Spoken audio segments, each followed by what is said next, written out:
welcome back to my YouTube channel. ඔන්න ඉතින් ගොඩ කාලෙකට පස්සේ තමයි ඔයාලට vlog එකක් අරගෙන එන්නේ. වැඩත් එක්ක ගොඩ කාලෙකින් ඔයාලට vlog එකක් අරගෙන එන්න බැරි වුණා. ඉතින් මම අද හිතුවා මගේ ඩෙස්ක් එක චුට්ටක් අලුත් කරන්න. ඉතින් ඒක ඔයාලත් එක්ක share කරගන්න අලුත් කරන ගමන්ම. ලොකු අලුත් ඩෙස්ක් මේකෝ එකක් නෙවෙයි ඇත්තටම හරිම සිම්පල් ඩෙස්ක් මේකෝ එකක් කරන්න යන්නේ. මගේ තිබ්බ බඩු ටිකම චුට්ටක් එහෙම කරලා ඩෙස්ක් එක වෙනස් කරගන්න තමයි යන්නේ. මොකද මට අලුතෙන් හම්බුණු ගිෆ්ට්ස් වගේක් තිබ්බා සහ මම ගත්ත බඩු වගේක් තිබ්බා ඩෙස්ක් එකට. ඊළඟට මගේ ප්ලාන්ට්ස් ටික දැන් ලොකු වෙලා ඒ හින්දා ඩෙස්ක් එකේ ටිකක් අර ප්ලාන්ට්ස් වැඩි ගතියක් තිබ්බා. ඒකත් එක්ක ඉඩ ටිකක් මදි මට වැඩ කරගන්න. ඉතින් ඒ හින්දා මම පිළිවෙලට හදාගෙන සහ ගොඩ කාලෙකින් ඩෙස්ක් එක අස් කරලා තිබ්බෙත් නැහැ ඇත්තටම වැඩත් එක්ක. ඉතින් ඇත්තටම මට ඩෙස්ක් මේකෝ එක කරන්න කලින් මේවා කොහොමද තියාගන්න කියලා කිසිම අයිඩියා එකක් තිබ්බේ නැහැ. කිසිම අයිඩියා එකක් නැතුව නිකම්ම පටන් ගත්ත වැඩක් මේක. බඩු ටික කොහෙන් තියන්නද කොයි විදියට තියාගන්නවද කියලා හිතාගන්න බැරුව මම හිතන්නේ 100 පාරකට වඩා එකම ටික හෙට මෙහෙට කර බැලුවා මොකද්ද මගේ හිතට හරියන්නේ කියලා. ඒ නිසා ඇත්තටම මෙහෙම කරා මෙහෙම තියුවා කියලා කියන්න විදියක් නැහැ. මොකද වීඩියෝ එකේ පෙන්වන විදියටත් නෙවෙයි මම අන්තිමට තියුවේ හරිම වෙනස් විදියකට. සමහර දේවල් ටිකක් විතරයි ඒ තිබ්බ විදියටම තියාගත්තේ. සමහර ප්ලාන්ට්ස් තියුවා ආයෙ අයින් කරා වැඩි වගේ තිනේවා අයින් කළා වෝල් රැක් එකෙන් තියුවා. එක එක විදියට වෙනස් කරා ඇත්තටම. ඉතින් ඔයාලට වීඩියෝ එකේ අන්තිමට බලා ගන්න පුළුවන් කොහොමද ෆයිනල් ලුක් එක තිබ්බේ මගේ ඩෙස්ක් එකේ කියලා. ඉතින් ඔයාලා මගේ channel එකට අලුත් කෙනෙක් නම් වීඩියෝ එකට like එකක් දාන ගමන් මම subscribe කරන්නත් කියලා ආදරෙන් ඉල්ලනවා. මගේ channel එකට ආදරෙන් පිළිගන්නවා. මම වගේ ප්ලාන්ට්ස් වලට ආස කරන කෙනෙක්ට ඩෙස්ක් එක හදාගන්න පොඩිම හරි අයිඩියා එකක් මේ වීඩියෝ එකෙන් ගන්න පුළුවන් වෙයි කියලා මම හිතනවා. ඉතින් අද වීඩියෝ එක කොහොමද කියලා ඔයාලා බලලා කමෙන්ට් එකක් දාන්නත් අමතක කරන්න එපා. ඉතින්ම මම ළඟ තියෙන ප්ලාන්ට්ස් ටිකෙන් මම ළඟ තියෙන ලොකුම ප්ලාන්ට් එක. ඒක දැන් ඇත්තටම ගොඩක් උස ගිහිල්ලා තියෙන්නේ. ඒක ඉස්සෙල්ලා තිබ්බ ඩෙස්ක් එකේ අනිත් කෙළවරේ. ඉතින් මට හිතුණා චුට්ටක් වෙනසකටත් එක්ක ඒක කොනට දාන්න ඕනි කියලා. ඒකේ වැල් දෙකක් තියෙනවා. වැල් දෙක බිත්ති දෙකට යන විදියට බිත්තිය හැං කරා.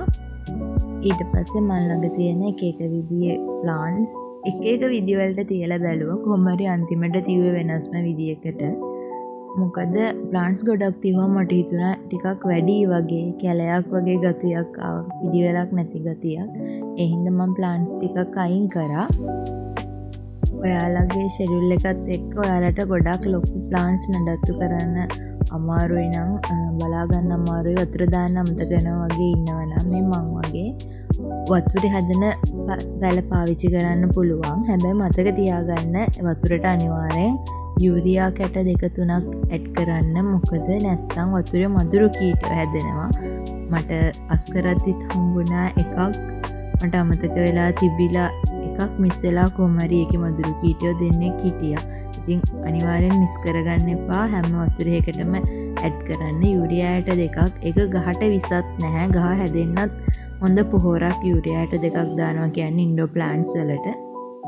ඉතින් මම සාමාන්‍යයෙන් ආස කලර්ස් තමයි light blue, white, green කියන කලර්ස්. මේ තුනෙන් තමයි මම ගොඩාක් වෙලාවට මගේ ඩෙස්ක් එකට ඕනේ බඩු හැමත් ගත්තේ. ආ වුණාට මගේ බර්ත්ඩේ එකට මේ පාර මට හම්බුණා ලස්සන ස්ටිච් පෙන් හෝල්ඩ් එකක්.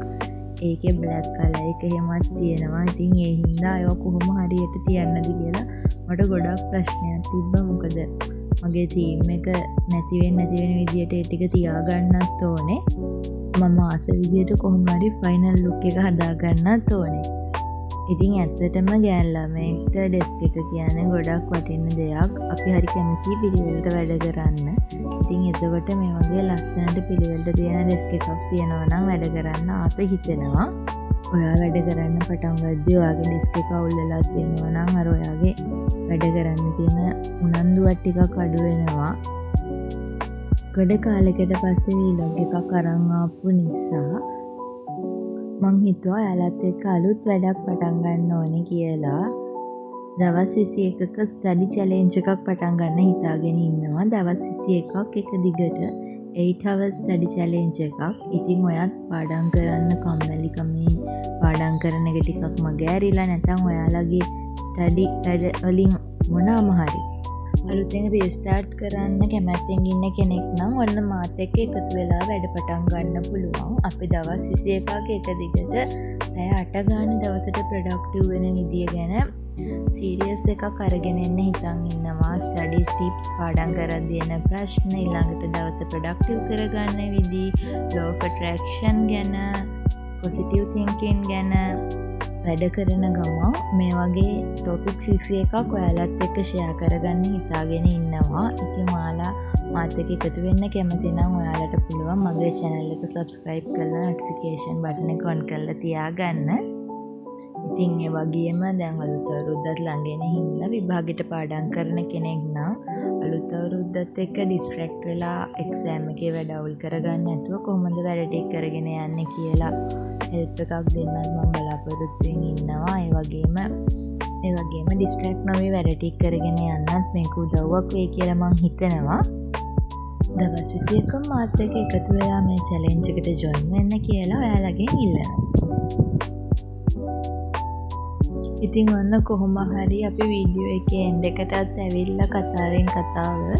ඔන්න මේක තමයි මගේ ඩෙස්ක් එකේ ෆයිනල් ලුක් එක තිබ්බ විදිය වෙන්නේ. ඔයාලට දැන් බලා ගන්න පුළුවන්. ඉතින් එහෙනම් අලුත් වීඩියෝ එකකින් හම්බ වෙනකම් අදට ගිහින් එන්නම්. හැමෝම පරිස්සමින් ඉන්න. බයි බයි.